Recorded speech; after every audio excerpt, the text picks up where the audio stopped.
Hello everyone and welcome back to quantifiers. आज का जो हम पैसेज करेंगे उसमें एक स्टोरी बिल्डिंग है, नॉट एग्जैक्टली जिसको आप स्टोरी बिल्डिंग बोल सकते हो, बट कहीं ना कहीं we are talking about drawing a couple of dots और trying to connect the dots, जो कि it starts by giving you an introduction, let us say, of a particular thing, and then how that particular thing is being used by mankind for its own benefits. It's a very beautiful kind of a passage whereby we are talking about the introduction is something that builds up a kind of backdrop or gives you a very vivid kind of a description. आपको आज का पढ़ के जो passage है उसमें आपको writing style का भी एक बहुत चीज़ पता लगेगा, जैसे कि जिसको हम डिस्क्रिप्टिव राइटिंग स्टाइल बोलते हैं। इतनी ब्यूटीफुल डिस्क्रिप्शन है in the beginning of the paragraph, और the first paragraph itself is so beautiful that it is going to take you to a different world all together. ये सारी जो मैं आपको बात बता रही हूँ, इसको बताने का सिर्फ एक इंटेंट है कि इस टाइप के जब पैसेजेस आते हैं जिसमें इतनी क्लियर कट डिस्क्रिप्शन है, इतने विविड ढंग से जो है ऑथर किसी चीज़ के बारे में बात करता है, आपको उन टाइप के पैसेजेस को एग्जाम में ज़रूर अटेम्प्ट करना चाहिए, because they are so clearly written, so articulately portrayed before the reader that it becomes very easy to relate to what the author is talking. Let us get to the passage and understand. Boasting wingspans of up to 11 feet, the largest of any bird alive today, these feather Goliaths, अब Goliath का मतलब होता है giant, someone who's humongous. These Goliaths, that is, जो बहुत giant होते हैं या humongous होते हैं, native to Southern Ocean and North Pacific, are built to soar. Soar means to fly very high. Gliding at speeds that often exceed 50 miles per hour, they can cover vast swaths of the sea in minutes, all the while scurrying the water for bright flickers of fish. Some species are known to spend years at sea without touching down on land, and a few have been documented circumnavigating the globe. अब circum का मतलब क्या होता है as a word root, जब आप किसी चीज़ के राउंड यानी कि ऑल ओवर व्यू के बारे में बात करते हो। नेविगेट का मतलब क्या होता है? To figure out a way. So circumnavigation का यहाँ मतलब क्या है? बहुत ज़्यादा वो घूम के जो हैं एक जगह से दूसरी जगह जाते हैं। एंड इसी वर्ड को जब हम किसी सिचुएशन के बारे में बात करते हैं तो भी यूज़ कर सकते हैं। So if I say that I am in a dilemma, I am in a problem, so I would say let me circum navigate the options and figure out the best. तो यानी कि एक holistic perspective देख के मुझे best option को choose करना है।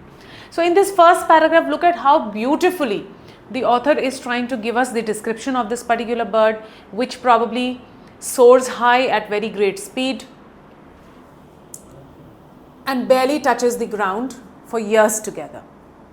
With their keen eyes and wandering ways, albatrosses, so we are talking about albatross, in a way the de facto sentinels of the sea, says Henry Weimarskirch, a marine ornithologist at French National Center for Scientific Research.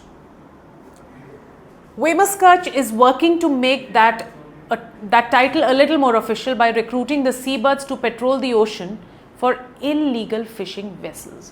अब ये देखो, यहाँ पे दो paragraphs में जो है हमने डिस्क्राइब किया है कि ये पर्टिकुलर बर्ड जो है वो किस तरह की है। यहाँ पे हम उसका एक नया डायमेंशन ऐड कर रहे हैं कि how the humans are using these particular birds for some sort of patrolling. तो इसमें क्या है, आपने यहाँ पे बता रखा है by recruiting the seabirds to patrol the ocean for illegal fishing vessels. He and his colleagues have outfitted nearly 200 albatrosses with tiny GPS trackers that detect radar emissions from suspicious ships, allowing the birds to transmit the location fishers emit illicit acts. Results of the tracking method were published in a study in the Proceedings of National Academy of Sciences. So this particular paragraph is talking about how Weimarskirch has probably, along with a couple of his colleagues, they have installed a GPS tracking device on around 200 albatrosses for various purposes, like for some sort of patrolling to detect radar emissions from suspicious ships, and the other tracking methods to basically track any sort of an illegal activity that is happening in the waters. Capable of following fishing boats into remote regions out of reach of monitoring machines like ships, aircraft, and even individual satellites, these feathered crime fighters could offer a convenient and cost-effective way to keep tabs on foul play at sea, and may even help gather crucial conservation data along the way. This is a clever method for facilitating law enforcement, says Melinda Connors, a conservation biologist studying albatrosses at Storybrooke University, who was not involved in the study. There is no boat or plane that can match the capability of an albatross to cover these vast oceanic regions. So here we are basically, in these two paragraphs, we are talking about how efficient these birds are, or the albatross is. Also, at the same time, we are talking about the fact that they can figure out, or they can go to the remotest of areas where even a boat or a plane cannot match up. In many parts of the world, trawling for marine catch has become something of fishy business. Though estimates vary, around a fifth of the fish on the market may be the result of illegal, unreported and unregulated catches at sea. Fishers who trawl without a license, that is taking out fish or extracting a lot of fish, right, without a license, exceed quotas and or underreport their hauls, imperil, that is bring something to danger, fragile ecosystems, and their operations have been linked to other crimes, including human trafficking. All told, illegal fishing is thought to cost the global economy up to $20 billion or 30 billion every year, figures that exceed annual gross domestic product of about half of the world's countries. So this is basically giving us some sort of data and statistics, also telling us the fact as to how this illegal mining of the fishes that is going on, right? It exceeds to, or basically leads up to the amount of $20 billion to $30 billion every year. However, policing the ocean, which blankets more than 70% of our planet, is no easy task for land-based law enforcement agencies. Resources infrastructure are notably lacking far from the coast, where regulated strips of the ocean give way to international waters, says Amanda Gladys, a fisheries expert at Oregon State University who was not involved. एक जब इस तरह हमारे को दे रखा होता है ना, who was involved in the study, who was not involved in the study, ये डिटेलिंग जो होती है इसको थोड़ा ध्यान से हमें पढ़ना है. तो अब यहाँ आगे क्या बोल रहे हैं, that policing the ocean is not an easy task. Why? Because when you are talking about the thing कि 70% of a planet is dominated by water bodies, it is not very easy कि आप हर एक को जो है track करना शुरू कर दो या पेट्रोलिंग वाटर्स पे आप जो है शुरू करना कोशिश करो, क्योंकि कहीं पे आपका इंटरनेशनल वाटर आ जाता है, कहीं पे कोई और प्रॉब्लम जो है वो आ जाता है. Out here, surveillance often relies on something of an honor system, wherein vessels voluntarily report their presence through an automatic identification system that can easily be switched off. If any boats cut off its AIS, nobody knows where the boat is, Weimar Kirch says. So basically यहाँ पे हम किस चीज़ के बारे में बात करें? Somewhere at the end we are talking about कि जो surveillance है वो एक ऑनर सिस्टम की बात है. If I am very honest, I am going to keep it on, but yes, if I have to do something fishy और if I have to be dishonest in the waters, what would I do? I would simply cut off the AIS, that is the automatic identification system, so that nobody knows where am I and what am I trying to do. So this was about the passage, whereby nothing very difficult about the passage, but somehow even if you look at the first paragraph and a couple of lines that follow the first paragraph, we know for sure as to how beautifully and how vividly the author has made a mention of a particular type of a bird and how that bird has been used by humans for its own benefits, for surveillance, for some sort of GPS tracking, to figure out if there is any illegal mining, or if there is mining of fish of course, and any sort of an illegal activity that is going on in the waters. So the albatross के बारे में है and how they make up as very good GPS agents. Coming to the questions now. It can be inferred from the passage. अब inference type का जो question होता है वो किस type का होता है? Inference का मतलब ये है that when you are talking about a particular piece of information, उसमें हम ये बोलते हैं कि जब आप एक नोन पीस ऑफ इंफॉर्मेशन में से एक अननोन पीस ऑफ इंफॉर्मेशन निकालते हो, उसको इन्फ्रेंस बोलते हैं. अब इसको रिवर्स ऑर्डर में लेते हैं. अच्छा, एक चीज़ और, जब भी इस टाइप के आपको क्वेश्चन आता है, ये टाइप का क्वेश्चन आप तब तक नहीं कर सकते जब तक आपको पूरे पैसेज की नॉलेज नहीं है. It can be inferred from the passage that albatross are more effective than enforcement agencies. ये कहीं पे भी नहीं बोला that they are more effective. हमें इनकी एफिकेसी सिर्फ एक वे में बोली है, that they are more efficient in terms of getting into the remotest of areas. We have not drawn any parallel between the albatross and the enforcement agencies. Surveillance and policing by albatross extends to over 70% of the oceans on planet. हमारे को ये बोला गया है that it is not possible for you to survey around 70%. तो ये भी information गलत है. Satellite tracking systems cannot reach the remote swaths of the high international waters. Makes some sort of sense. And albatross can detect vessels that have their own automatic identification systems switched off. अब इन दोनों के बारे में अगर हम बात करें ना, ऑप्शन नंबर बी बोलता है satellite tracking systems can not reach the remote swathes of the high international waters. पूरे पैसेज में हमारे को ये कहीं पे भी नहीं बोला गया है कि सैटेलाइट ट्रैकिंग सिस्टम नहीं पहुंच सकता. हमारे को ये बोला गया है कि फीजिबल नहीं है इतना ट्रैकिंग सिस्टम लगाना because 70% of the planet is covered by water.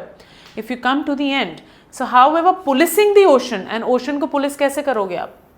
Through the tracking system, which blankets more than 70% of a planet, is no easy task for land-based law enforcement agencies, right? आपके पास infrastructure नहीं है, आपके पास resources नहीं है, right? कि जहाँ पे आप regulated strips of ocean को जो है कहीं ना कहीं टैप करने की कोशिश करो, तो ये भी नहीं है, because we have been told it's not possible. ऐसा नहीं है कि they can not reach. We are talking about the limitations that are there. And limitations क्या है हमारी? एक तो रिसोर्स की बोला है एंड दूसरा लिमिटेशन जो है हमारे को इंफ्रास्ट्रक्चर का बोला है. Albatross can detect vessels that have their automatic identification systems turned off. और ये हमारे को कैसे पता चला है? Out here surveillance often relies on something of an honor system. So यहाँ honor system किस लिए? एक तो ये हो गया कि भाई मैंने जो है खुद अपना AIS ऑन रखा है या अपना AIS ऑफ कर दिया है. एंड यहाँ पे हमारे को क्या बोला है? This particular paragraph, capable of following fishing boats into remote regions out of reach of monitoring machines like ships, aircraft, and even individual satellites. These feathered crime fighters could offer a convenient and cost-effective way to keep tabs on foul play at sea. And जब यहाँ पे हम monitoring machines की बात करते हैं, individual satellites की बात करते हैं, so what are we talking about? We are somewhere talking about the AIS as a particular system, as to how when AIS system is voluntarily or involuntarily turned off or switched off, these birds are very capable of monitoring those particular ships. So the correct answer is going to be option number E. All of the following are true about surveillance carried out using albatross except the officials have actualized the project of employing albatross in surveillance. किया है तभी तो 200 albatross के ऊपर जो है इन्होंने GPS device अपना इंस्टॉल किया है. सो ये तो करेक्ट है. Albatrosses have been trained to send back signals through GPS trackers fitted on them. We have not been told whether there are any sort of training given to them. हमें सिर्फ ये बोला है कि ये रेडार सिस्टम्स के जो आपके एमिशंस हैं फ्रॉम सस्पिशियस शिप्स, ये कहीं ना कहीं जो है उस इंफॉर्मेशन को ट्रांसमिट करते हैं क्योंकि इनके अंदर ऑलरेडी GPS का आपका जो ट्रैकर होता है वो लगा होता है. Albatross will follow illegal fishing ships in far off regions hard for humans to track. हमारे को क्लियरली बोला है anything that is out of reach of monitoring machines उसको ये ट्रैक करता है, तो ये भी करेक्ट है.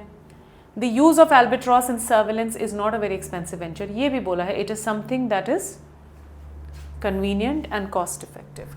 तो हमारे को ये भी दे रखा है, ये भी दिया हुआ है, ये भी दिया हुआ है. सो जो इन्फॉर्मेशन नहीं दी है that is option number 2. So the correct answer for question number 2 is going to be option number 2. According to the passage, which of the following is not true about the albatross? Albatross के बारे में true क्या नहीं है? A बोलता है no other living bird is as large as the albatross. ये हमारे को कहीं ना कहीं बता रखा है. Wing span इसका up to 11 feet है, the largest of any bird alive today. These feather goliaths. Goliath का मतलब क्या है? Something that is very humongous, something that's very very huge, right?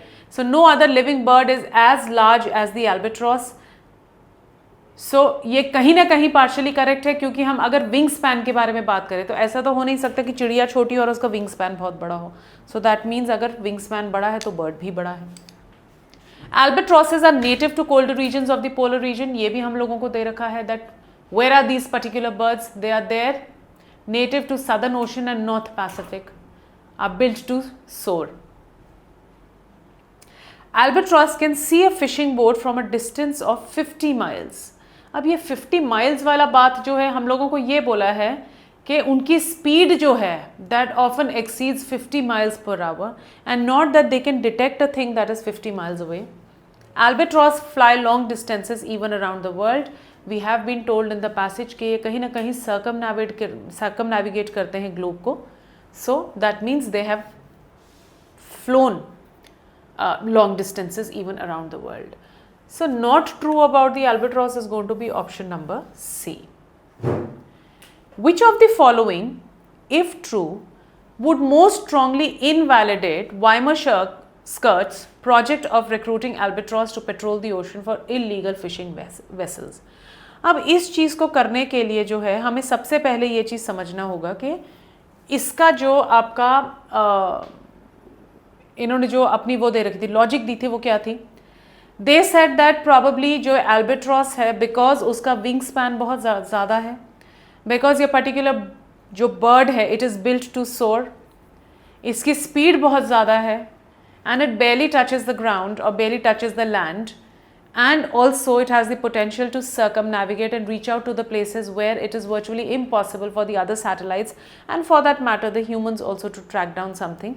But in particular birds में उस हर एक चीज़ का बहुत strong potential है. हमने उस चीज़ को इनवैलिडेट करना है, यानी कि इनवैलिडेट करने का मतलब क्या होता है, हमने उसकी आर्ग्यूमेंट को जो है वो वीकन करना है. एक ये जो दे रखा होता है बीच में, if true, you have to assume that every piece of information given to you is true. ये सिर्फ एक डिटूर दे रखा होता है. सो हमें ये नहीं होता कि if true if not true हमने उसी पे चिपकना है. सो इफ़ ट्रू का मतलब क्या होता है, दैट वी आर अज्यूमिंग कि ये चीज़ जो इन्फॉर्मेशन दी है ये एब्सोल्युटली करेक्ट है, एब्सोल्युटली ट्रू है. अब अगर हमने स्ट्रांगली इनवैलिडेट करना है जो इन्होंने दे रखा है वेमर-स्कर्ट्स का प्रोजेक्ट को, so albatross are naturally attracted to fishing vessels because these vessels are a source of easy food. अगर तो ये नेचुरली अट्रैक्टेड हैं तो इनके अंदर जीपीएस लगाने का तो कोई फ़ायदा नहीं है. तो ये वीकन नहीं कर रहे हैं. They are basically talking about the fact कि ये सी वेसल्स के पास जा रहे हैं, बट हमारे को आर्ग्यूमेंट मेनली क्या बोली है कि इनके ऊपर जीपीएस ट्रैकर लगाया जाता है, ये कहीं ना कहीं उन वेसल्स के पास जाते हैं, और क्योंकि वेसल्स के पास जा रहे हैं तो वो कहीं ना कहीं आपको वेसल की इन्फॉर्मेशन जो है प्रोवाइड अपने आप होगी ही होगी.